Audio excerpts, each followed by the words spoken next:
Esse mês nós vamos trabalhar Jesus, a cura integral. O pastor fez uma leitura muito importante, especial, no livro de Isaías 53. E eu vou lê-la de novo, são apenas alguns versos.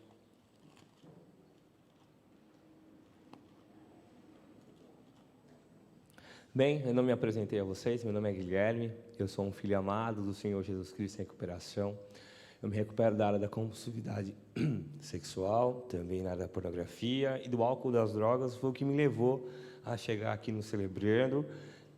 E pela misericórdia desse Deus amoroso, pela graça dele, um dia de cada vez eu não uso álcool ou drogas, eu me mantenho abstinente de qualquer substância que altere minha mente, meu humor. Há 5 anos, são 2 meses e hoje é dia 6, 4 dias.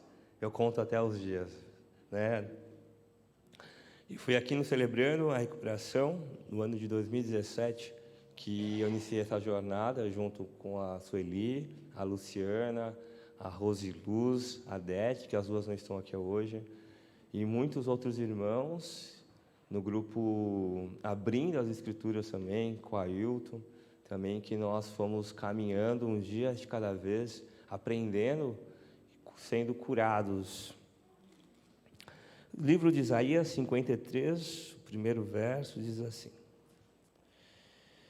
Desculpa, a partir do verso 3, tá? 53, o verso 3 diz assim: Ele foi rejeitado e desprezado por todos. Ele suportou dores. Só lembro, a minha Bíblia é uma Bíblia do Celebrando a Recuperação, então ela tem a linguagem um pouco diferente, tá? Ele foi rejeitado e desprezado por todos, ele suportou dores e sofrimentos sem fim. Era como alguém que não queremos ver. Nós nem mesmo olhávamos para ele e o desprezávamos. No entanto, era o nosso sofrimento que ele estava carregando. Era a nossa dor que estava suportando. E nós pensávamos que era por causa das suas próprias culpas que Deus estava castigando, que Deus estava maltratando e ferido. Porém, Ele estava sofrendo por causa dos nossos pecados, estava sendo castigado por causa das nossas maldades. Nós somos curados pelo castigo que Ele sofreu, somos sarados pelos ferimentos que Ele recebeu. Eu gosto muito de um texto de Mateus, capítulo 8, verso 1. Essa história ela fala muito comigo e eu queria falar um pouco com vocês sobre isso também, esta manhã. Essa história é de um homem leproso, eu me identifico muito com ele. É uma história em que eu lia e relia, sentado debaixo de uma árvore, quando eu havia ficado internado durante um tempo, e eu me identificava muito com esse homem, por conta da história dos leprosos em Jerusalém, de tudo que eles viviam, de como eles viviam à parte da sociedade, de como eles não tinham acesso às coisas que as outras pessoas tinham. Obrigado, pastora.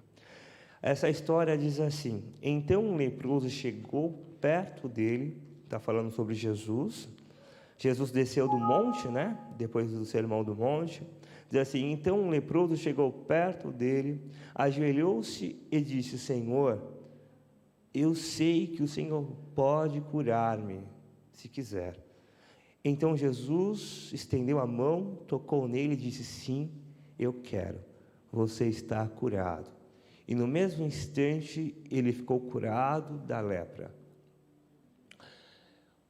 Nós temos o Celebrando a Recuperação, ele começou em 91, na igreja de Salt Lake City, lá nos Estados Unidos, por um pastor chamado John Baker. Ele havia se recuperado nos Alcoólicos Anônimos e iniciou esse grupo lá. E nós temos os mesmos 12 passos que vários grupos anônimos têm, que são os 12 passos que você vai ver em Narcóticos Anônimos, em Comedores Compulsivos Anônimos, em Alcoólicos Anônimos. Esses passos, eles nasceram do grupo de Alcoólicos Anônimos. E nós também temos 8 princípios, né, que são baseados nas bem-aventuranças, que eu quero falar um pouco sobre o primeiro princípio com vocês hoje, que diz assim: reconheço que não sou Deus, ponto. Admito que sou impotente para controlar a minha tendência de fazer as coisas erradas. E que minha vida está fora de controle. O primeiro princípio, ele precisa de uma admissão profunda, de que, de certa forma, eu estou passando por uma dificuldade e sozinho eu não consigo fazê-lo. Eu tentei de várias formas me recuperar sozinho, eu tentei de várias formas esconder as minhas dificuldades durante um tempo, mas o maior problema de todos é que elas foram só se agravando, ela foi só se multiplicando, ela foi se evoluindo com o tempo. E o primeiro princípio, que é reconhecer que não sou Deus, admitir que eu tenho uma dificuldade, ele é muito importante, porque eu cheguei no Celebrando e eu tinha muita dificuldade de abrir o meu coração para as pessoas que estavam lá, dizendo que eu tinha um problema sério, no meu caso, naquela época era álcool, drogas, e que eu não conseguia caminhar sóbrio, né? Eu já usava drogas para trabalhar, eu já usava as drogas, na verdade, estavam em todos os momentos da minha vida. Então, por isso que às vezes é muito difícil para alguém que está nesse meio usando drogas cotidianamente, porque, basicamente, quando ele se sente feliz, ele usa drogas ou álcool para se sentir bem, né? Quando ele está triste, ele também usa álcool ou drogas para anestesiar aquela dor. Então, praticamente em todos os momentos da sua vida, ele está fazendo uso da substância química, ou qualquer que seja, o cara está comprando. Quando o cara está comprando para sentir-se melhor, ele está com uma dificuldade emocional muito grande, brigou com a namorada, com a esposa, no trabalho não foi muito bem, então ele vai até um shopping center, ele vai até uma loja, uma conveniência e compra para se sentir melhor. Então, quando ele vai e quando ele comemora, ele, sei lá, nasceu filho, ele teve uma promoção, ele também vai comprar para festejar. Então, basicamente, esses comportamentos compulsivos, eles vão conosco em todas as áreas. E quando nós não reconhecemos essa dificuldade, diz assim: ao reprimir os nossos sentimentos e viver em negação, calamos nossas emoções.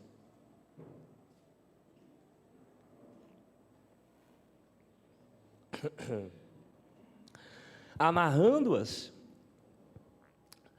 entender e sentir nossos sentimentos, por outro lado, nos permite encontrar liberdade.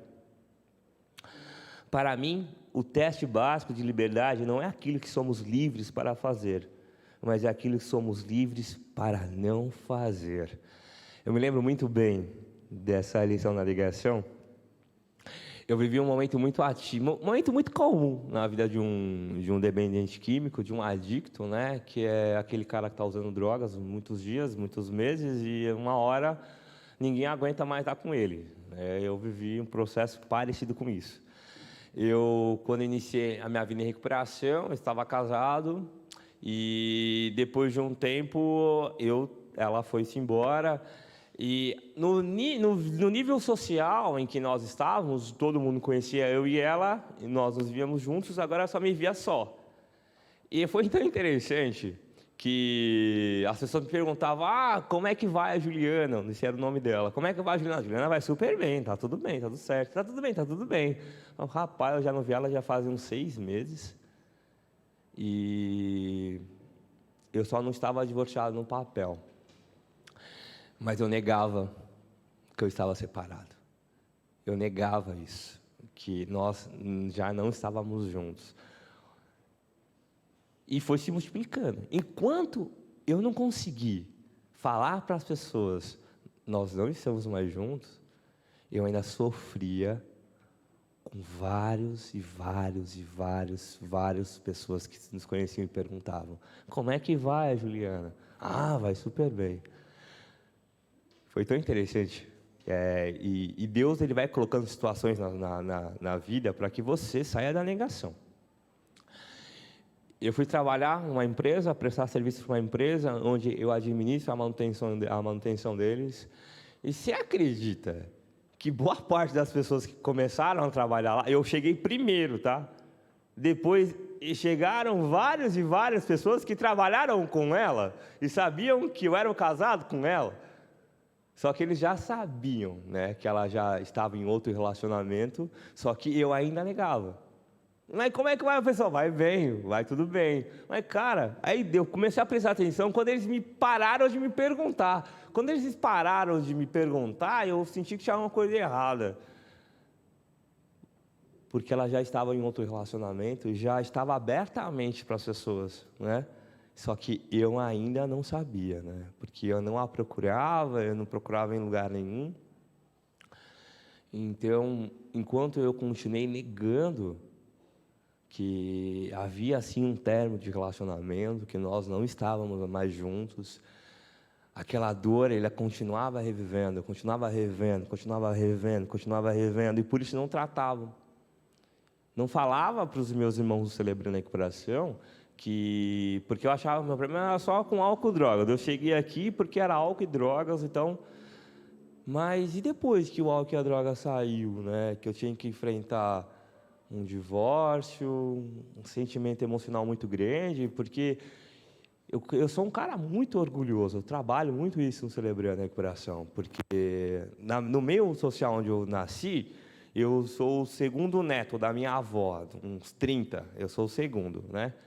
E minha avó tem, não sei, desculpa, não são 30 netos, deve ser uns 20 netos, uns 20 bisnetos, agora tem até tataraneto, deve ter uns 5, 6 tataranetos lá. E nesse meio social eu tinha muito orgulho, porque eu fui o primeiro neto que se formou, não repetindo um ano, que entrou na faculdade, agora eu sou o primeiro neto que casou na igreja, tudo certinho. Eu era muito orgulhoso, muito prepotente. Aí agora eu tinha que enfrentar que eu era o primeiro neto que se divorciou, né? E para admitir isso, que eu era o primeiro neto a ser divorciado também. Então eu ainda carregava essa negação comigo, por conta disso não havia tratamento. E a segunda, vamos andar, a segunda diz assim: grande parte dos efeitos colaterais da negação está associada à ansiedade, que nos leva a desperdiçar energia preciosa com feridas e fracassos do passado, incluindo o medo do futuro. Tá, depois que eu aceitei lá que a gente divorciou, aceitei, era claro para mim que ela já havia entrado em outro relacionamento, vou começar a me relacionar agora, vou começar a namorar agora. E, inclusive, ela está aqui hoje comigo, a gente faz 1 ano de namoro hoje. Não foi fácil para ela não, viu? Foi difícil para ela, porque no começo, quando eu comecei a me relacionar com ela, eu tinha maior medo. Eu tinha muito medo de que eu fosse reviver todas as dores em que eu tive quando eu me divorciei. Olha, não sei se vocês já divorciaram com pessoas, é uma dor terrível, que eu precisava carregar todos os dias, todos os hábitos em que eu havia construído, já não havia mais. Então, eu precisei me reinventar e trabalhar tudo sozinho agora. Que medo quando eu comecei a me relacionar com ela. Será que ela vai ter as mesmas dificuldades que a outra? Será que ela vai ser que nem a outra? Será que... Eu tinha muito ceraço, eu tinha muito ceraço. E foi então que comecei a trabalhar com os meus irmãos a recuperação, comecei a falar com eles aqui, diariamente, segundas e quartas, sobre o quão era difícil eu me aprofundar no meu relacionamento com ela. Porque eu tinha muito medo que isso podia acarretar, futuramente eu podia me divorciar de novo.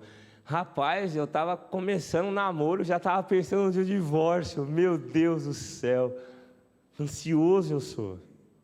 Então eu comecei a falar para eles, aí eu chamo, desculpa, eu vou falar do meu padrinho. O padrinho é aquela pessoa que te acompanha em recuperação, é um celebrante com maior tempo, um tempo maior de recuperação. Meu padrinho deve ter 30 e poucos anos de recuperação.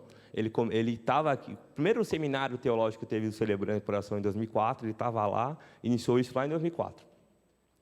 Falei para o meu padrinho, rapaz, eu não sei não se vou namorar, viu? Ele falou, Guilherme, cara, olha, namoro É conhecimento, cara. Não quer dizer, se você começar a namorar com ela hoje, daqui 6 meses você vai ser obrigado a casar, meu irmão.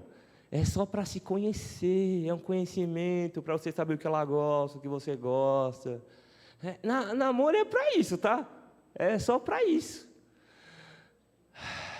Aí eu fiz isso. Eu fiz isso. Vamos lá? Vamos tentar de novo? Experimentar de novo? Essa coisa de se relacionar de novo, de construir novos hábitos, né? Então, eu comecei a trabalhar isso. Preocupar-se com o passado e temer o futuro limita a nossa capacidade de viver uma vida feliz e produtiva e de desfrutar dos planos de Deus no presente. Quantas coisas eu descobri com essa minha nova namorada, né? Ela é a minha segunda namorada. Depois só tive uma, casei, e ela é a segunda. Quantas coisas novas eu tenho aprendido com ela. A segunda, negar gera barreiras no nosso crescimento. Conforme você for trilhando o caminho da recuperação, entenderá que Deus nunca desperdiçará nenhum sofrimento. Ele jamais desperdiça seu vale de sombras, mas Ele pode usar essas coisas sem antes... Desculpa, vou ler de novo. Conforme você for trilhando o caminho da recuperação, entenderá que Deus nunca desperdiça um sofrimento. Ele jamais desperdiça seu vale de sombras, mas Ele não pode usar essas coisas sem antes que você dê o primeiro passo, saindo da negação, indo direto para Jesus. É tão interessante falar a vocês hoje aqui. Eu caminho com vocês todas segundas e quartas. Se você quiser me conhecer melhor, venha ao Celebrando em Coração todas segundas e quartas. Quarta-feira eu estou grupo de passos para os homens. A pastora Malu está aqui junto com as mulheres. E é tão interessante falar isso com vocês, coração muito aberto hoje, que Deus tem transformado as minhas maiores dores e feridas para abençoar outros. Isso é tão gostoso. É tão bom você ver aquele jovem que chegou, como você chegou, completamente destruído, sem esperança, sem vontade de viver. Porque eu havia tentado tirar minha vida 2 vezes. Então, quando um jovem chega a um grupo de recuperação que me fala que está tentando tirar a própria vida, eu sei do que ele está falando, a desesperança do que essa pessoa está passando, e eu entendo claramente o que ela está falando. Eu digo para ele, só por hoje, né? Um dia de cada vez. O segredo está na próxima reunião. E a pessoa vai voltando, vai se desenvolvendo, vamos aprendendo juntos. Como isso é gratificante, como a vida tem outro propósito. Mas eu precisei falar para eles que eu tinha um problema com álcool ou drogas. Eu precisei abrir o coração e falar assim, eu tenho uma dificuldade. E ela tem nome. É substância química, eu sou compulsivo.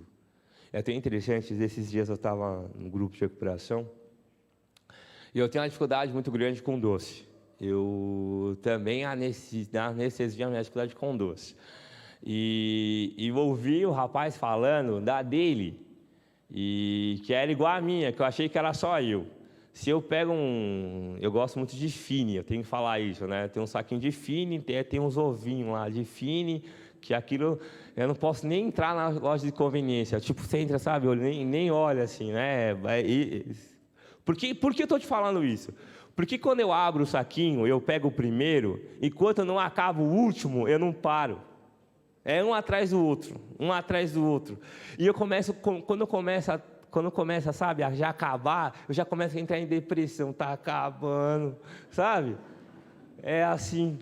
Então, e eu ouvi o rapaz falando sobre isso, eu falei, rapaz, nossa, não sou só eu, achei que eu era o único exclusivo que sofria dessas coisas. Então, quando eu entrei no grupo de recuperação, o cara falou que tinha a mesma dificuldade que a minha, que era dele, me deu força para trabalhar a minha, né?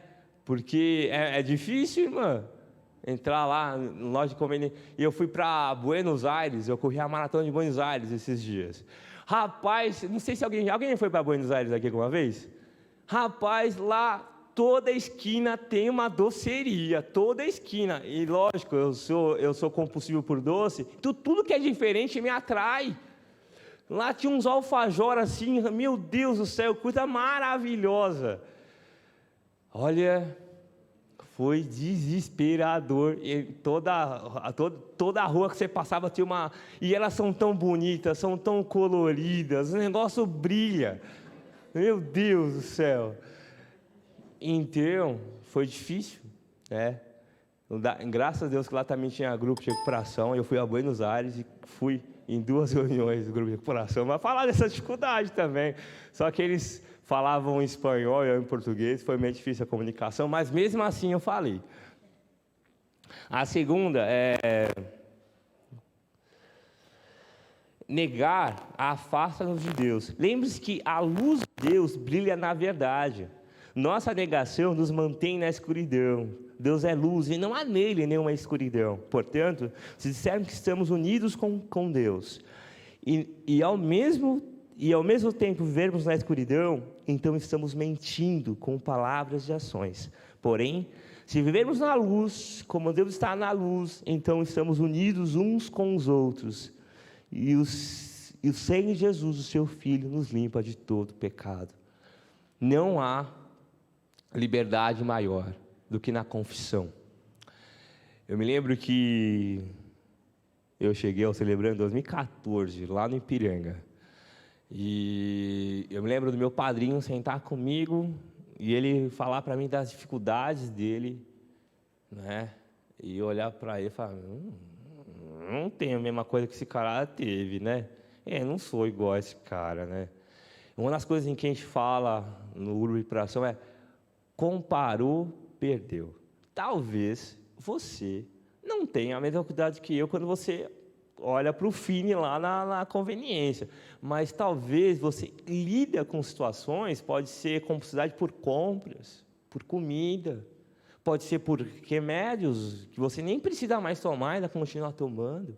Talvez isso que eu estou dizendo para você foi que a dificuldade dele era uma outra área, mas eu comecei a me comparar com ele. Mano, eu nunca fiz essas coisas. Então é interessante que quando eu entrei numa comunidade terapêutica, e que eu fui internado, né, uma clínica de recuperação para viciados em drogas, vou falar abertamente para vocês, que a gente chama hoje de comunidade terapêutica, né? Bonito esse nome, né? Mas é uma clínica, né, que trata de dependência química, né? É uma coisa pesada lá dentro. Eu me lembro basicamente, eu estava lá todo irmãozinho, né? Os caras que chegavam lá, era da Cracolândia, boa parte. Os caras arrastavam os caras da Cracolândia e vinha lá. Tinham quase 100 pessoas lá onde eu estava. E eu nunca usei o crack na vida, então esse cara não é diferente de mim, né? Completamente diferente, eu não usei essa droga que esse cara usou. Eu nunca vendi o DVD de casa para usar droga, meu Deus. Eu não sou desse lugar não, nem sei o que estou fazendo aqui. Eu usava a droga todo dia, de segunda a sexta. Só não sábado e domingo, porque sábado e domingo eu estava com a família, né? Então não podia usar. Eu ia dar esse vexame, né? Porque eu era dependente químico. Estou falando isso de uma forma mais escrachada, para vocês entenderem como é que funciona a mente. Aí de sábado e domingo eu não usava, mas de segunda a sexta eu usava, sábado e domingo eu não usava. Eu estava lá achando que não era nada parecido com eles. Aí um cara falou, rapaz, estou tão triste. É mesmo, irmão, o que aconteceu? Vem cá, eu vou te consolar. Que eu vendi a aliança de casamento, rapaz. Acho que eu já falei isso aqui uma vez.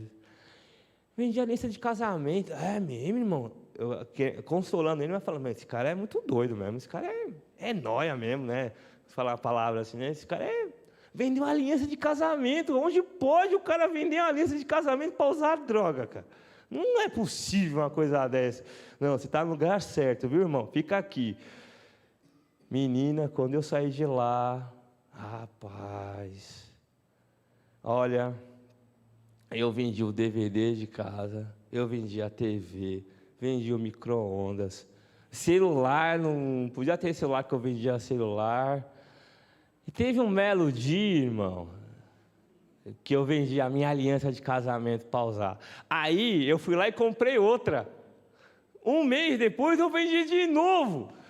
Rapaz, foi aí quando eu tive a plena certeza comigo que eu tenho uma doença, que ela é progressiva, incurável e fatal, e que ela mata.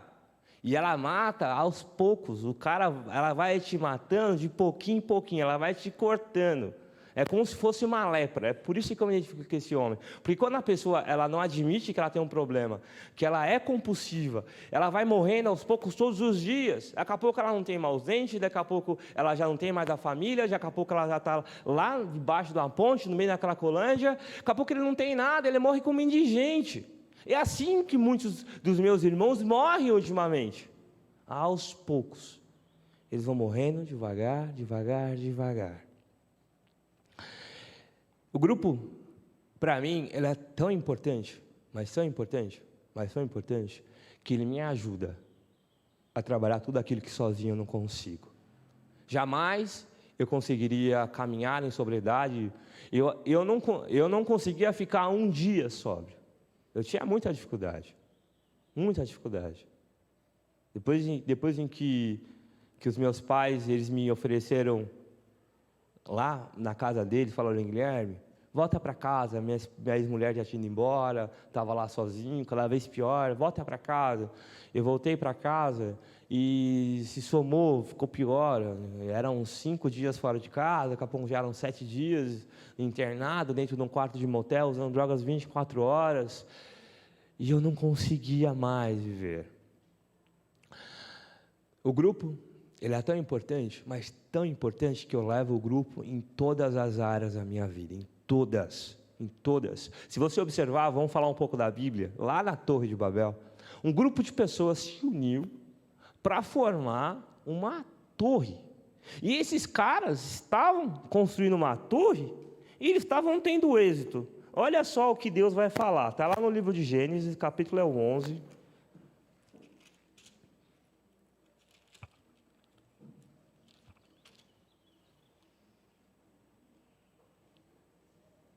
Olha só o que a Bíblia vai dizer. Então o Senhor desceu para ver a cidade e a torre que aquela gente estava construindo. O Senhor disse assim: essa gente é um povo só, e todos falam uma só língua. Isso que eles estão fazendo é apenas um começo. Logo serão capazes de fazer o que quiserem.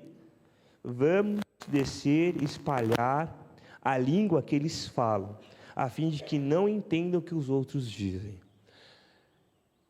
O grupo é tão importante, mas tão importante, que se forma ali uma egrégora, uma energia, que compartilham junto as mesmas dificuldades, e sozinho, e juntos eles podem executar tudo aquilo que sozinho não conseguiríamos. Eu só consigo ficar abstinente hoje e consigo trabalhar todas as áreas de compulsividade, seja ela por doce, seja ela sentimental, pela força do grupo. Pela força do grupo. Como é que eu disse que eu trabalho em todas as áreas da minha vida? Eu fui correr a maratona de Buenos Aires. Eu estava há 5 anos atrás, eu estava lá usando drogas, e há 5 anos agora eu corri a maratona de Buenos Aires. E eu corri a maratona de Buenos Aires porque eu queria correr a maratona de Boston. Para você correr a maratona de Boston, você precisa fazer uma maratona antes e conseguir um índice. O que é o índice? É um tempo expressivo lá, né? Você precisa correr uma maratona antes e fazer uma qualificatória para você correr Boston. Então eu escolhi a maratona de Buenos Aires. Eu me lembro que quando eu comecei a correr essa prova, existia um grupo muito grande, de atletas correndo no mesmo ritmo que eu. Eu queria correr a prova para 2 horas e 56, 2 horas e 57, e eu me lembro de estar correndo com eles até o quilômetro 30, e era um grupo grande. Eu nunca havia corrido num ritmo tão rápido daquele jeito, eu nunca havia ido tão longe daquele jeito. Foi porque eu escolhi estar naquele grupo, participar daquele grupo. No quilômetro 30, eu tive a excelente ideia de falar para mim assim: tá doendo, né? Tá doendo bastante. Então, se você reduzir o ritmo, até você consegue ainda fazer, né? Porque está bem rápido o ritmo que você está correndo. E eu acabei reduzindo o ritmo, né? Se eu tivesse ido com o grupo, eu tinha feito uma marca melhor. Mas foi uma marca bem expressiva. Se nós olharmos os grupos da Bíblia, todos eles tiveram grandes êxitos, porque trabalharam as suas dificuldades em grupo. Eu estava estudando a Bíblia quando Pedro foi preso, e os irmãos lá se juntaram na casa de Maria, mãe de Marcos, para orar, para que Pedro fosse solto da cadeia, na época de Herodes. Então, quando eles se reuniram para orar, daqui a pouco Pedro bate lá na porta. Foi tão especial aquilo, que quando a menina viu que era Pedro, ela não acreditou, ela fechou, em vez dela abrir, né? Ela fechou e correu para anunciar para os outros, que Pedro já estava lá, falando, não, é possível, Pedro já está aí. Como Pedro já está aí? Não, Pedro está lá. Porque eles estavam juntos, orando, reunidos, para um único só objetivo. Nós nos celebrando com prazer, nós nos reunimos todas as segundas e as quartas-feiras para trabalhar as nossas compulsividades, nossas dependências emocionais, seja ela física, seja ela qual for ela. Pode ser o mais, às vezes, o mais banal, mas é o que te prejudica hoje, é o que está te causando dor hoje. Isso tem jeito. E nós trabalhamos no grupo, juntos, unidos, reunidos, segundas e quartas-feiras. Eu cheguei aqui no Celebrando Coração com um problema grave de álcool e drogas. Hoje, não é meu problema principal.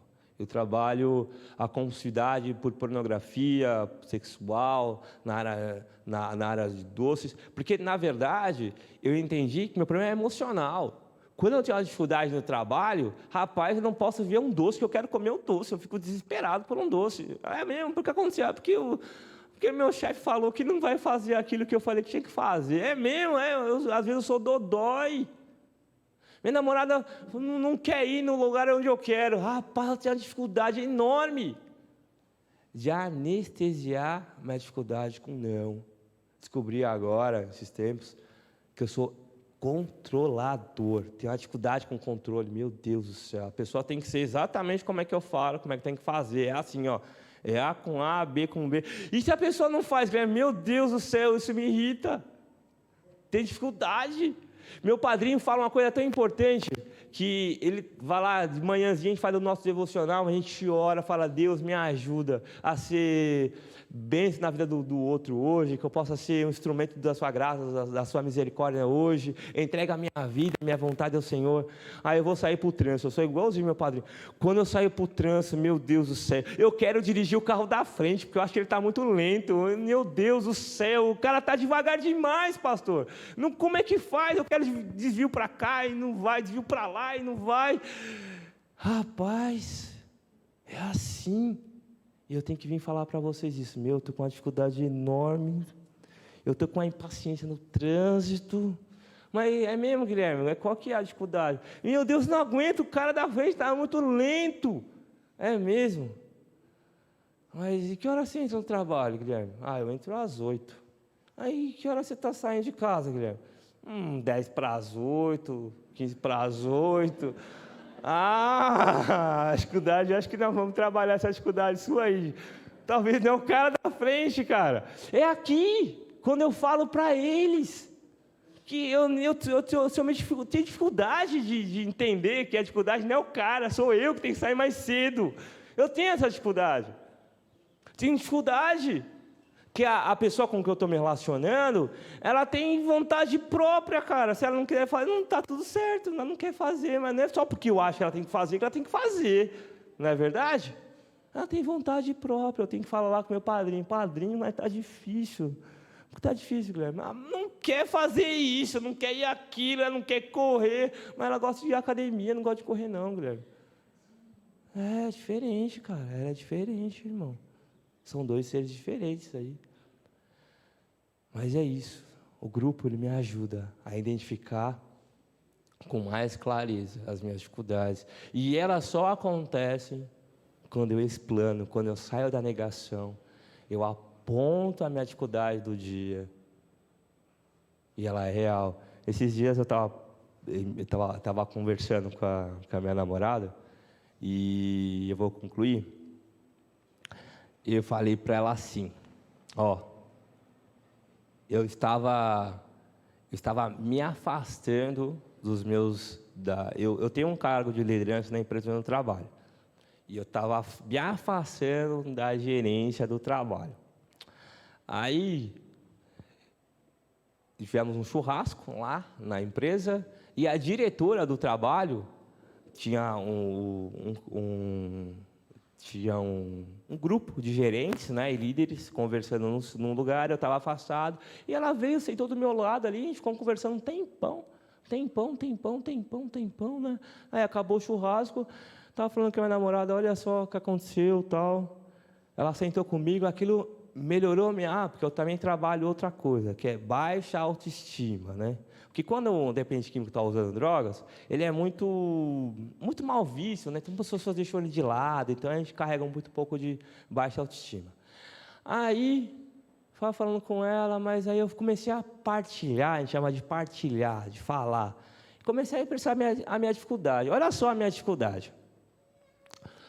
Eu sou líder de um setor na empresa, da manutenção. Então, eu tomo conta de todas as áreas de manutenção da empresa. A empresa contratou um cara para cuidar da produção. Manutenção é uma coisa, produção é outra coisa. Aí, esse cara está muito envolvido com a gerência.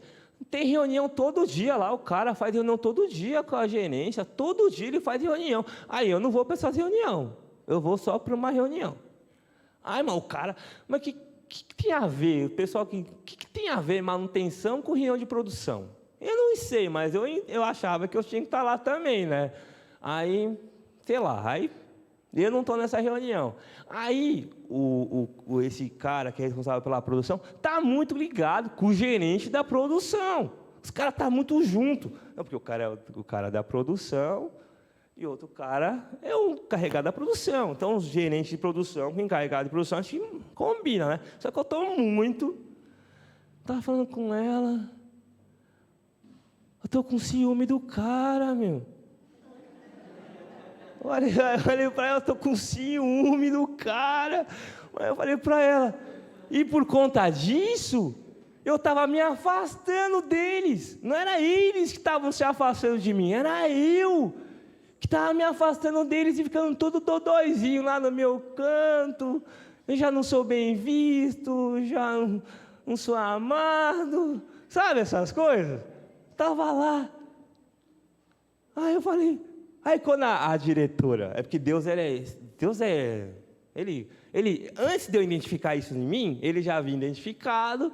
Aí a diretora sentou do meu lado, a gente conversou. Ela mostrou foto dos filhos, contou o caso da família. E como ela é a diretora e a dona, aí eu me senti mais, né?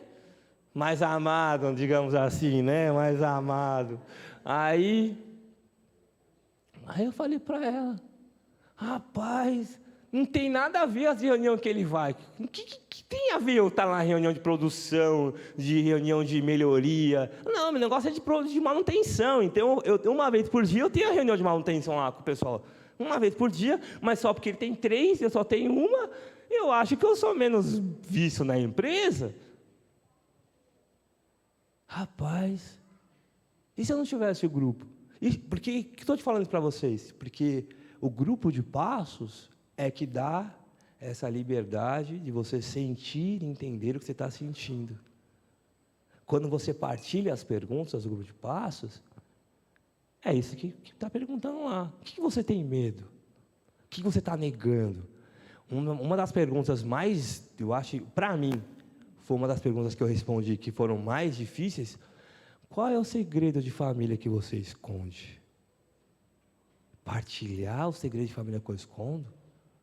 Isso me deu liberdade. Me ajudou a sentir melhor os meus sentimentos e entender melhor. Porque eu estou falando para vocês isso, que isso não era claro para mim. Só ficou claro que o cara participava das reuniões que ele tinha que participar e que eu estava com ciúme dele e foi partilhando isso. Né? Mas antes de partilhar isso, eu já estava todo dodóizinho lá no meu cantinho lá, né? Eu não sou nenhum coitadinho não, irmãos. Eu quero aconselhar você e encorajar você a frequentar os pequenos grupos da comuna. Eu frequentei muito o grupo Abrindo as Escrituras. O Abrindo as Escrituras foi o primeiro grupo fora de grupo de recuperação em que eu falei que eu tinha a dependência do álcool. Não sei por que a Tati não está aqui hoje, ela perguntou lá, tem alguém aqui que tem um problema com álcool? Eu estava lá assim, aí eu levantei a mão, eles me abraçaram, e todas as terças-feiras às 8 são momentos incríveis que eles vivem aqui também, né? Se você está procurando um grupo, venha nos conhecer no Celebrando a Recuperação. Às segundas-feiras é o grande grupo, né? Que você pode nos ouvir, nos conhecer melhor, entender melhor como é que funciona o Celebrando a Recuperação. Celebrando a Recuperação, né? O grupo só para dependentes químicos. Nós trabalhamos várias áreas das nossas vidas, né? Quarta-feira tem um grupo de passos. A gente vai iniciar a gente vai iniciar novamente o ciclo de passos no grande grupo. E às quartas-feiras tem Abrindo as Escrituras. Eles estavam estudando, está estudando, pastor? Sexo, poder e dinheiro, não era isso? Né? Uma lição maravilhosa. Eu quero agradecer a vocês por me ouvirem, né? Quero agradecer ao pastor Moisés pela oportunidade de falar a vocês. Eu sou muito grato por essa igreja. A você que contribui financeiramente para essa igreja. Meu muito obrigado. Porque foi por causa de você, quando eu precisei de uma igreja para me recuperar, essa aqui estava aberta. Eu também sou um contribuinte dessa igreja. Muito obrigado pela sua contribuição, você tem salvado vidas, porque salvou a minha. Obrigado. Deus abençoe a todos.